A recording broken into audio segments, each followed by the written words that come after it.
ബംഗാൾ രാഷ്ട്രീയത്തിൽ എന്താണ് സംഭവിക്കുന്നതെന്ന് നിങ്ങൾ ചിന്തിച്ചിട്ടുണ്ടോ?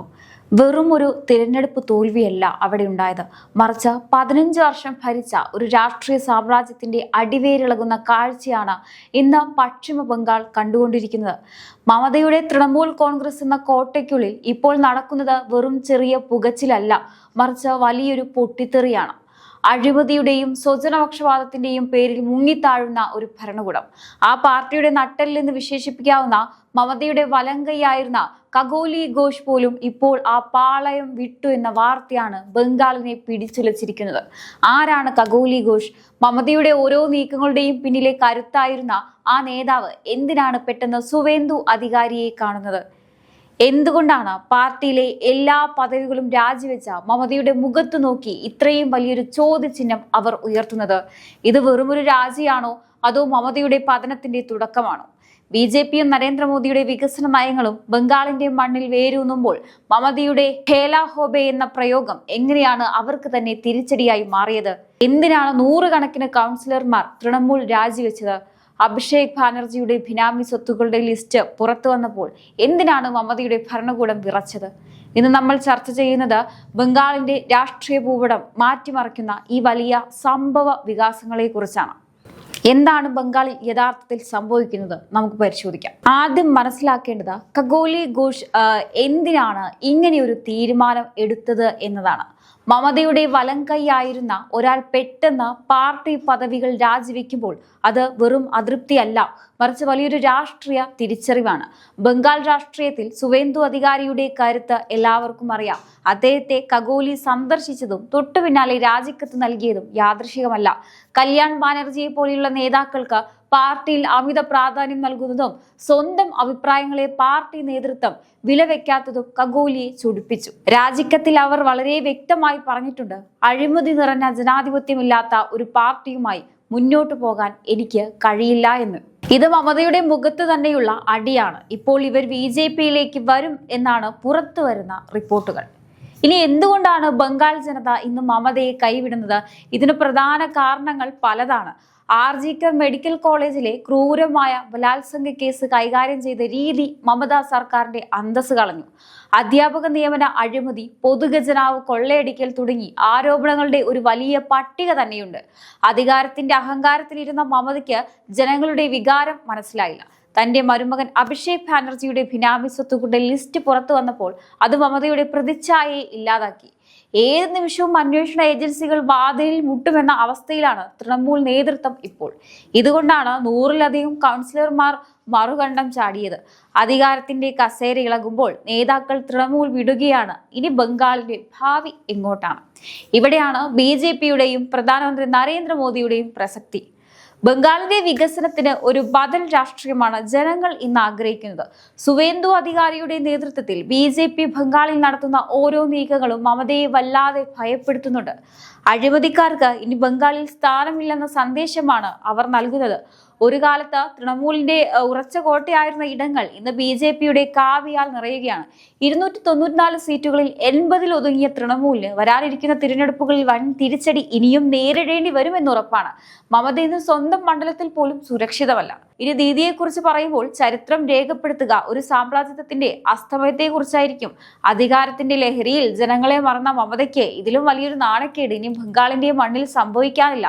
തന്റെ വലങ്കൈ ആയിരുന്നവർ പോലും പാളയം വിടുമ്പോൾ, സ്വന്തം പാർട്ടിയിലെ നേതാക്കൾ പോലും അഴിമതിയുടെ പേരിൽ BJPയിലേക്ക് ചേക്കേറുമ്പോൾ മമത തനിച്ച് ഒറ്റപ്പെട്ടു നിൽക്കുകയാണ്. ഇത് വെറും തോൽവിയല്ല, മറിച്ച് ദീദിയുടെ രാഷ്ട്രീയ അന്ത്യത്തിന്റെ തുടക്കമാണ്. ഇനിയൊരു തിരിച്ചുവരവ് ദീദിക്ക് സ്വപ്നം കാണാൻ പോലും കഴിയില്ല. ബംഗാൾ ജനത ഒന്നടങ്കം ചോദിക്കുകയാണ്, ഇത്രയും നാണം കെട്ട ഒരു തിരിച്ചടി വേറെ ഏതെങ്കിലും മുഖ്യമന്ത്രിക്ക് കിട്ടിയിട്ടുണ്ടോ എന്ന്. ഹേല ഹോബെ എന്ന് പറഞ്ഞു തുടങ്ങിയവർ ഇന്ന് സ്വന്തം കസേര പോലും നഷ്ടപ്പെട്ട് അന്തം വിട്ടു നിൽക്കുന്ന കാഴ്ചയാണ് നമ്മൾ കാണുന്നത്. മമതയുടെ ഈ നാണം കെട്ട പതനം വരാനിരിക്കുന്ന തലമുറകൾക്ക് വലിയൊരു പാഠമായിരിക്കും. ഇന്ന് പശ്ചിമ ബംഗാൾ ഭരിക്കുന്നത് സുവേന്ദു അധികാരിയാണ്. മമതയുടെ കാലം കഴിഞ്ഞു. അധികാരത്തിൽ നിന്നും പുറത്തായ മമതയ്ക്ക് താൻ ഒരു കാലത്ത് ആധിപത്യം പുലർത്തിയിരുന്ന പാർട്ടിയിൽ നിന്ന് പോലും നേതാക്കൾ ഓരോരുത്തരായി അപ്രതീക്ഷമാകുന്ന കാഴ്ച നോക്കി നിൽക്കാനേ കഴിയുന്നുള്ളൂ. മുഖ്യമന്ത്രി സുവേന്ദു അധികാരിയുടെ ഭരണത്തിൽ ബംഗാൾ പുതിയ വികസന പാതയിലേക്ക് നീങ്ങുമ്പോൾ മമതയുടെ തൃണമൂൽ കോൺഗ്രസ് അപ്രസക്തമായി മാറിക്കഴിഞ്ഞു. സ്വന്തം മണ്ഡലത്തിൽ പോലും വിജയിക്കാൻ കഴിയാതെ അഴിമതി കേസുകളിൽ പ്രതികളായി അധികാരം നഷ്ടപ്പെട്ട മമതയ്ക്ക് ഇനി ഇത്രയും നാണം കെട്ട ഒരു തിരിച്ചടി ബംഗാൾ ജനത നൽകാനില്ല. ഇന്നലെ വരെ തന്റെ വലങ്കൈയായിരുന്നവർ പോലും സുവേന്ദു അധികാരിയുടെ വികസന പ്രവർത്തനങ്ങളിൽ ആകൃഷ്ടരായി BJPയിലേക്ക് ചേക്കേറുകയാണ്. മമതയുടെ അഹങ്കാരത്തിനും അഴിമതിക്കും ജനങ്ങൾ നൽകിയ ഏറ്റവും വലിയ മറുപടിയാണിത്. അധികാരത്തിന്റെ കൊടുമുടിയിൽ നിന്ന് നേരിട്ട് താഴേക്ക് വീണ മമതയുടെ ഈ പതനം വരാനിരിക്കുന്ന എല്ലാ ഏകാധിപതികൾക്കും ഒരു വലിയ പാഠമായിരിക്കും. മമതയുടെ അഹങ്കാരത്തിനും അഴിമതിക്കും ഭരണവീഴ്ചകൾക്കും ജനങ്ങൾ നൽകിയ ഏറ്റവും വലിയ മറുപടിയാണിത്. അധികാരത്തിന്റെ ഉന്നതിയിൽ നിന്ന് നേരിട്ട് ജനങ്ങളുടെ വെറുപ്പിലേക്കും അധികാരത്തിൽ നിന്നുള്ള പുറത്താക്കലിലേക്കും കൂപ്പുകുത്തിയ മമതയ്ക്ക് ഇനി കൂടുതൽ നാണം കെട്ടൊരു തിരിച്ചടി ഇനി ബംഗാളിന്റെ മണ്ണിൽ കിട്ടാനില്ല. ചരിത്രത്തിൽ ഒരു ഭരണാധികാരിക്ക് കിട്ടാവുന്നതിൽ വെച്ച് ഏറ്റവും വലിയ രാഷ്ട്രീയ തിരിച്ചടിയാണ് മമതയ്ക്ക് ഇപ്പോൾ നേരിട്ടുകൊണ്ടിരിക്കുന്നത്. ദീദിയുടെ പാർട്ടിയിൽ ഇപ്പോൾ നടക്കുന്നത് കേവലം കൊഴിഞ്ഞുപോക്കല്ല, അതൊരു വൻ പ്രവാഹമാണ്. കണക്കുകൾ കേട്ടാൽ നിങ്ങൾ ഞെട്ടും. തൃണമൂൽ കോൺഗ്രസിൽ നിന്നും പോയത് കൗൺസിലർമാരാണ്. ബട്ട്പാര മുനിസിപ്പാലിറ്റിയിൽ മാത്രം 35-30 പേരും മറുകണ്ഠം ചാടിയത് തൃണമൂലിന്റെ അടിത്തറ തകർത്തു. അത്രയുമല്ല, അധികാരത്തിന് കസേര തെറിച്ചതോടെ പാർട്ടി വിടാൻ തയ്യാറായി നിൽക്കുന്ന 50ഓളം MLA-മാരാണ് ഇപ്പോൾ BJPയുമായി ചർച്ചകൾ നടത്തിക്കൊണ്ടിരിക്കുന്നത്. താൻ വിശ്വസിച്ചവർ ഓരോരുത്തരായി പാർട്ടി വിട്ടു പോകുന്നത് കണ്ട് ദീദി ഇന്ന് അക്ഷരാർത്ഥത്തിൽ പകച്ചു നിൽക്കുകയാണ്. ഈ കണക്കുകൾ വ്യക്തമാക്കുന്നത് ഒന്ന് മാത്രമാണ്: മമതയുടെ കാലം കഴിഞ്ഞു. ഒരു കാലത്ത് തൃണമൂലിന്റെ നട്ടലായിരുന്നവർ പോലും സുവേന്ദു അധികാരിയുടെ വികസന ആശയങ്ങളിൽ ആകൃഷ്ടരായി BJPയിലേക്ക് പോവുകയാണ്.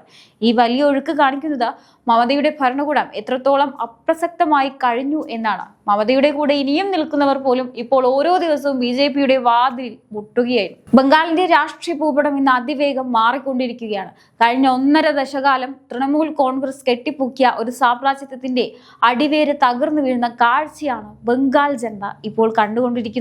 ഇതിൽ ഏറ്റവും ശ്രദ്ധേയമായ കാര്യം മമതയുടെ വലങ്കൈകൾ പോലും അവർക്ക് നേരെ തിരിച്ചു വരാൻ പറ്റാത്ത രീതിയിൽ പുറംതിരിഞ്ഞു നടക്കുന്നു എന്നതാണ്. കഗോലി ഘോഷിന്റെ രാജി ഒരു ഒറ്റപ്പെട്ട സംഭവമല്ല, മറിച്ച് ബംഗാൾ രാഷ്ട്രീയത്തിലെ വരാനിരിക്കുന്ന വലിയൊരു അധികാര മാറ്റത്തിന്റെ പച്ചക്കൊടിയാണ്.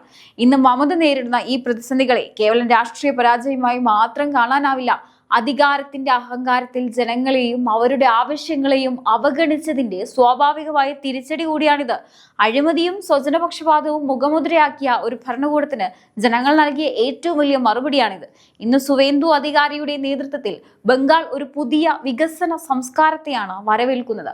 ആ മാറ്റത്തോടൊപ്പം സഞ്ചരിക്കാൻ താല്പര്യപ്പെടുന്നവരാണ് ഇന്ന് BJPയിലേക്ക് ഒഴുകിയെത്തുന്ന ഓരോ നേതാവും പ്രവർത്തകരും. ഇനി ദീദിയെ സംബന്ധിച്ചിടത്തോളം അവരുടെ രാഷ്ട്രീയ അസ്തമയം പൂർണ്ണമായി കഴിഞ്ഞു.